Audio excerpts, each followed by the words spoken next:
Muy buenas noches a todos los presentes. Me presento, soy el doctor Pachacute Quillescas González.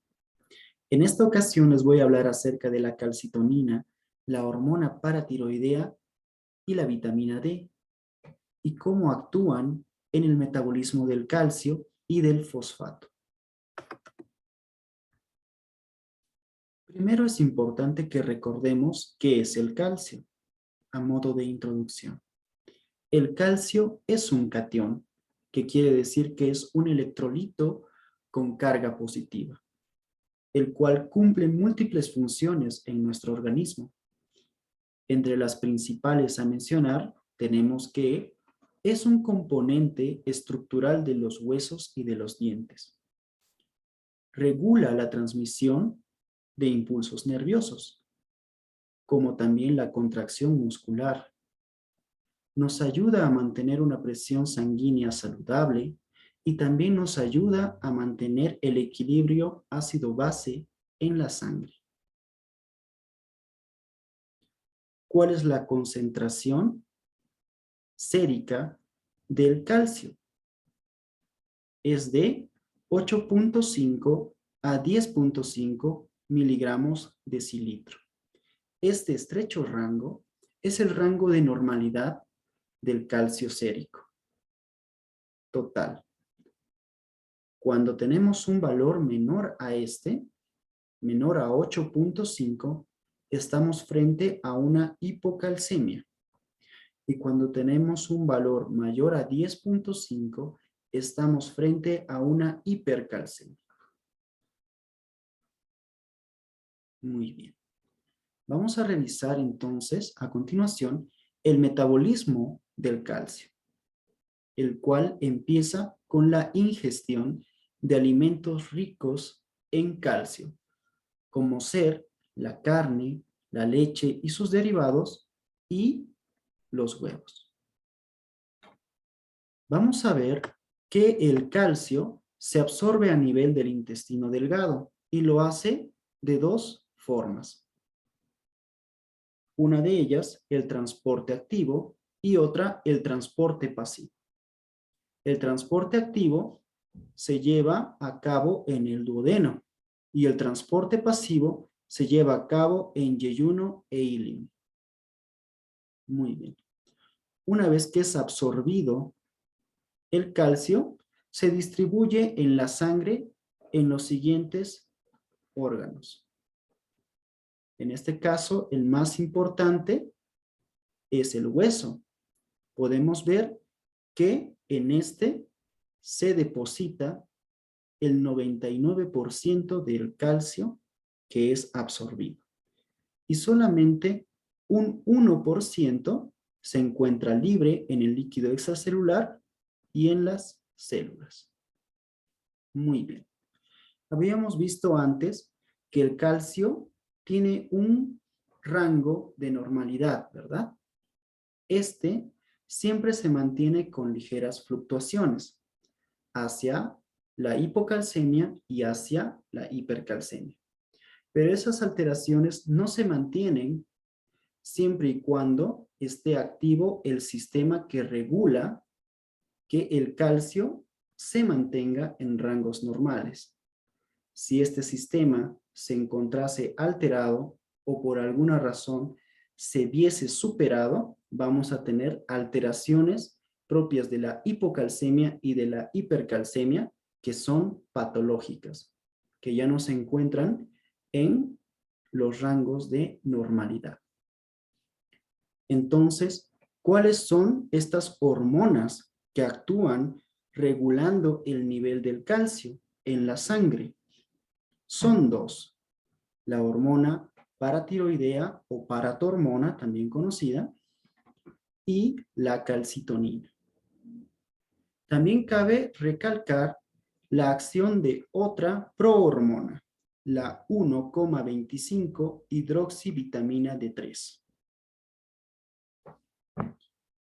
Vamos a explicar estas tres en la siguiente diapositiva. No se precipiten. Muy bien. Siguiendo con la explicación, tenemos que el calcio se reabsorbe y se elimina por vía renal, principalmente vía renal. También tiene participación aquí el tubo digestivo, pero no es en la misma proporción que la vía renal. Muy bien. Vamos a ver acá el transporte activo de calcio y la acción de la hormona paratiroidea y de la calcitonina. Habíamos mencionado que en el duodeno se lleva a cabo el transporte activo. Y este transporte activo, mediado por proteínas y otras enzimas que vamos a conocer a posterior en otros temas, está dada por la 1,25 hidroxivitamina D3, que es la forma activa de la vitamina D3. ¿Sí? Muy bien. A modo de recapitular este aspecto, vamos a tener lo siguiente, que nosotros en nuestro organismo sintetizamos una hormona, si vale el término, de la vitamina D3, la 7-dehidrocolesterol, que por medio de la radiación ultravioleta que recibimos en la piel, se va a convertir en colecalciferol, el mismo que va a ser metabolizado a 25-hidroxicolecalciferol en el hígado. Y este último, el 25-hidroxicolecalciferol, va a ser convertido en 1,25 dihidroxicolecalciferol en el riñón. Muy bien. ¿Cuál es la función, repetimos, de esta prohormona? Es permitir la absorción de calcio de manera activa. Muy bien. A continuación vamos a ver las otras dos hormonas, la hormona paratiroidea y la calcitonina. La hormona paratiroidea, como su nombre lo menciona, se sintetiza en la glándula paratiroidea o en la paratiroides, que es un conjunto de 4 glándulas que se encuentran en la parte posterior de la glándula tiroides. Esta hormona va a ser liberada cuando el nivel del calcio sea bajo, es decir, menor a 8,5. Y en estos casos, ¿qué es lo que va a hacer? Va a extraer calcio de los huesos. Recordemos que los huesos son el reservorio del 99% del calcio. Entonces, si nos falta calcio, ¿de dónde es lógico que el cuerpo extraiga calcio? De los huesos, ¿verdad? ¿Y cómo lo va a hacer? Va a estimular a los osteoclastos, que son células del hueso que se encargan de resorber la matriz ósea. Y de esta forma van a liberar calcio a la sangre. Muy bien. Luego tenemos a la calcitonina. La calcitonina es sintetizada en las células parafoliculares del intersticio de la glándula tiroides. Parafoliculares menciona, ¿verdad? Se encuentran alrededor de los folículos tiroideos, pero no son parte de estos. No intervienen en la síntesis de hormonas tiroideas. Estas células se encargan de producir calcitonina, pese a que se encuentran entre medio de la estructura de la glándula tiroides. Muy bien. Esta hormona, ¿qué es lo que hace? Esta hormona se libera cuando el nivel de calcio es alto. Entonces nos ponemos en esta situación.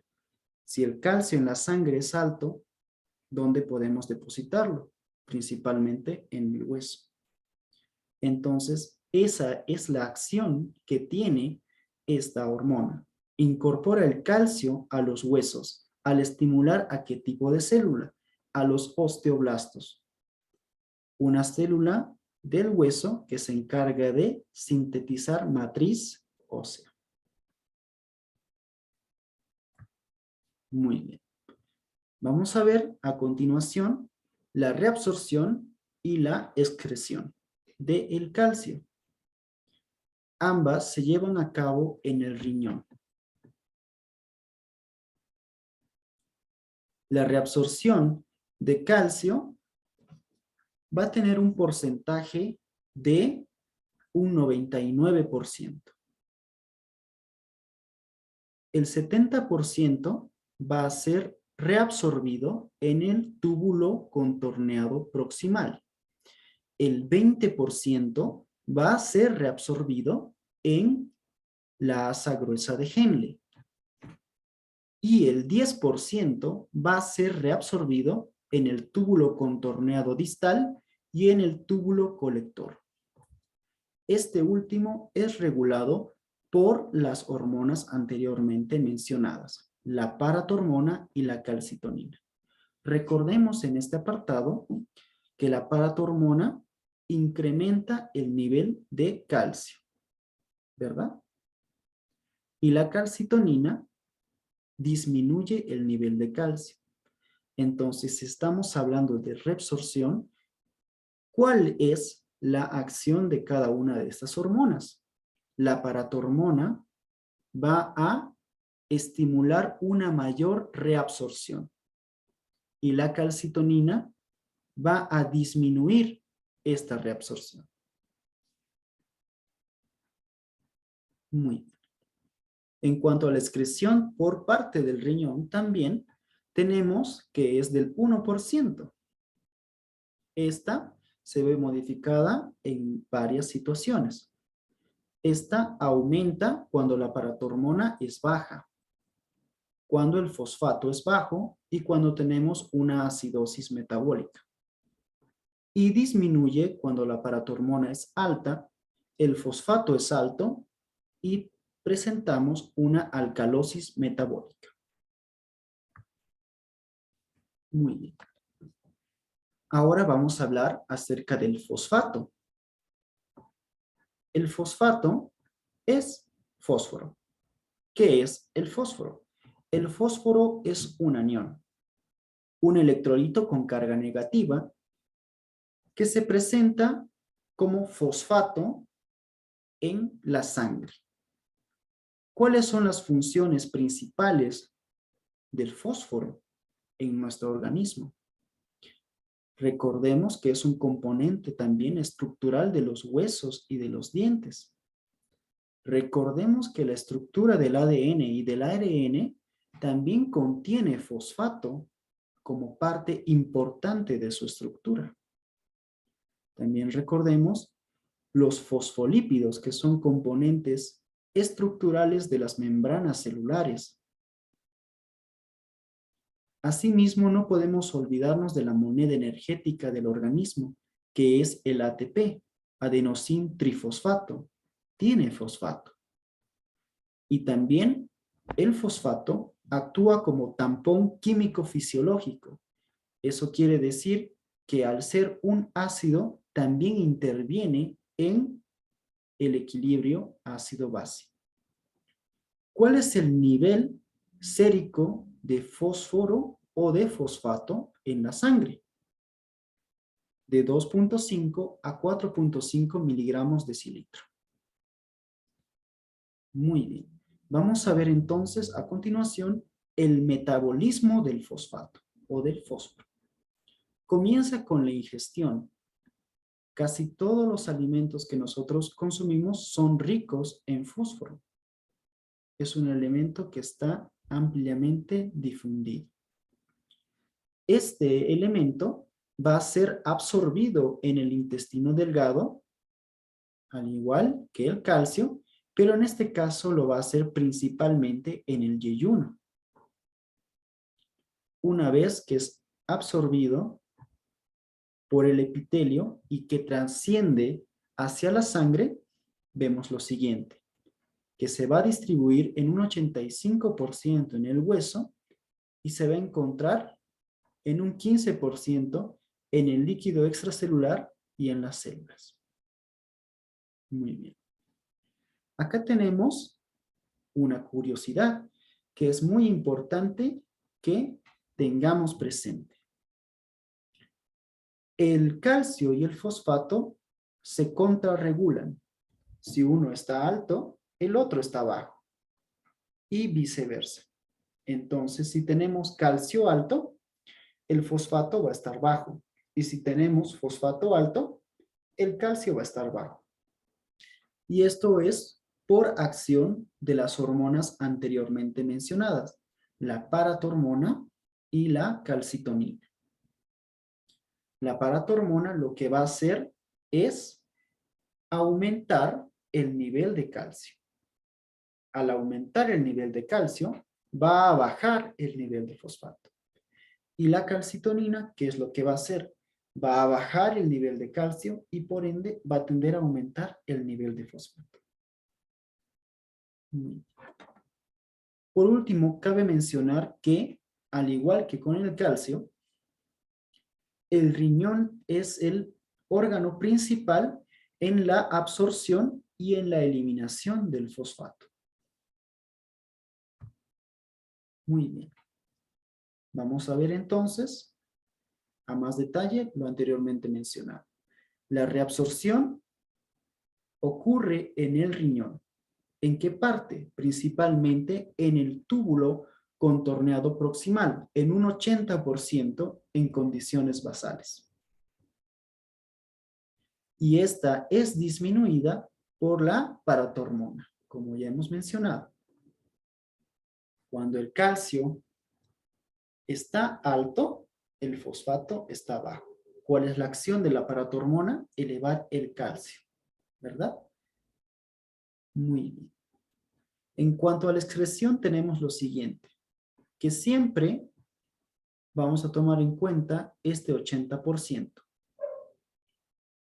Si nosotros tenemos en la sangre circulando más fosfato de lo que tenemos que tener para mantener el nivel normal, este fácilmente va a superar el 80%.